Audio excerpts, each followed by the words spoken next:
Hello everyone, good morning. Welcome to Sanchita daily lifestyle blog. আর আমি সঞ্চিতা চলে এসেছি একটা নতুন ব্লগ নিয়ে। দেখো সকাল সকাল চলে এসেছি সবজি মাছ নিয়ে। আর আজকে বানাবো ডাঁটা দিয়ে, আলু দিয়ে, করলা দিয়ে তরকারি। আর সাথে এই যে আমড়া রয়েছে, আমড়ার ডাল হবে। তো চলো আমি ডাঁটাগুলো এখন কেটে নিই, সাথে করলাগুলো।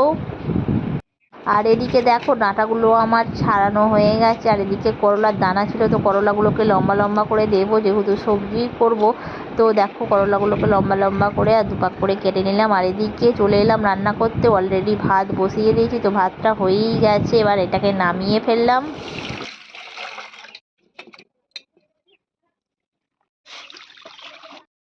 তো এদিকে আমরা দিয়ে টক ডাল বানানোর জন্য মুসুরির ডালটা সিদ্ধ করতে দিয়ে দিয়েছি। আর লঙ্কা সর্ষে ফোড়ন দিয়ে আমি আমড়ার ডালটাও বানিয়ে নিচ্ছি।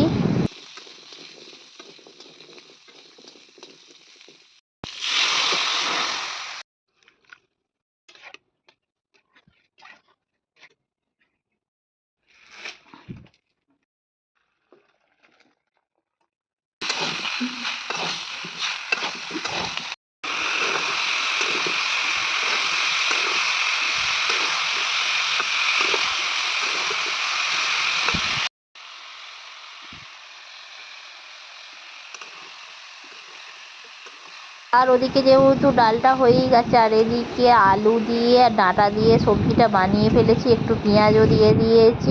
আর লাস্টে এই যে করলাটা ভেজে রেখেছিলাম, তো দিয়ে দিলাম। আর একটু জল ঢেলে দিয়েছি। আর এবার দেখতেই পাচ্ছ ডাঁটার আলুটা সিদ্ধ হয়ে গেলে আমার তরকারিটা মোটামুটি হয়েই যাবে। তো তরকারি দিয়ে আর সাথে টক ডাল দিয়ে খেতে দারুণ লাগে।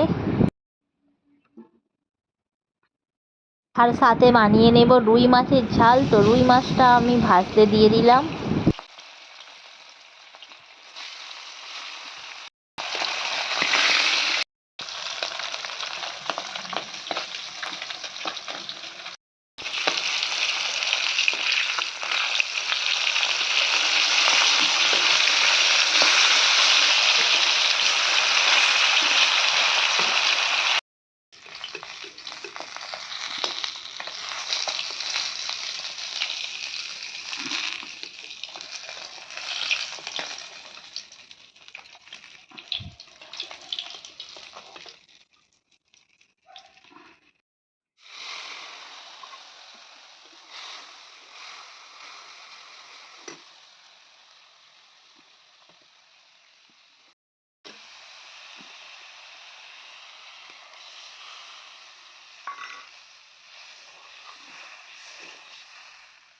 তো সমস্ত মাছগুলো ভেজে আর এই যে ঝালের মধ্যে দিয়ে দিলাম। আর মাছের ঝাল মোটামুটি রেডি। আর আজকের রান্না এই যে হয়ে গেল, ডাঁটার তরকারি, টকের ডাল আর মাছের ঝাল। খেতে দারুণ লাগে। আর দেখো লাল লাল মাছের ঝাল একদম রেডি। তো কেমন হয়েছে মাছের ঝালটি অবশ্যই কমেন্ট করে জানাবে।